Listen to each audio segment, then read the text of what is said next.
বন্ধুসকল, দুৰ্গাপুৰৰ ৰড আৰু same still ৰডত কিমান পাৰ্থক্য জানেনে?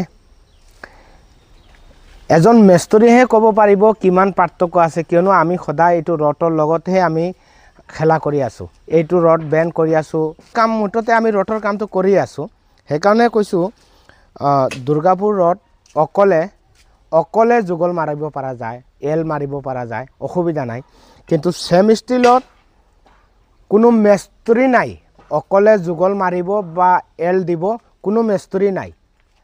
মই চেলেঞ্জ কৰি দিব পাৰিম। এতিয়া দুৰ্গাপুৰ ৰড হ'লে মই নিজে অকলে যুগল মাৰিব পাৰোঁ, এল মাৰিব পাৰোঁ।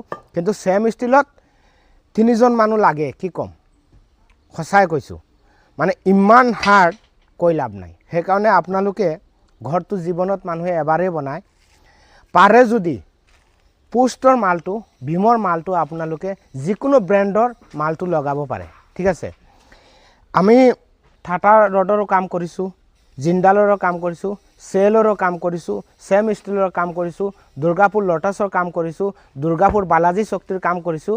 আমি গম পাওঁ কোনটো ৰড কিমান হাৰ্ড আছে, মেষ্টৰীবিলাকেহে গম পায়, আৰু কোনো মালিকে এনে ৰডটো চালে গম নাপায়। ৰডৰ বিষয়ে যদি জানিবলগীয়া আছে, মেষ্টৰীক সুধি ল'ব কোনটো ৰড বেছি হাৰ্ড, কোনটো ৰড ভাল। সেইটো বিষয়ে বিশ্লেষণটো মেষ্টৰীয়ে ভালকৈ দিব পাৰিব। ধন্যবাদ। ভিডিঅ'টো ভাল লাগিলে শ্বেয়াৰ কৰিব, আৰু আগলৈ ভিডিঅ' পাবলৈ মোৰ পেজটো ফ'ল' কৰি ৰাখিব।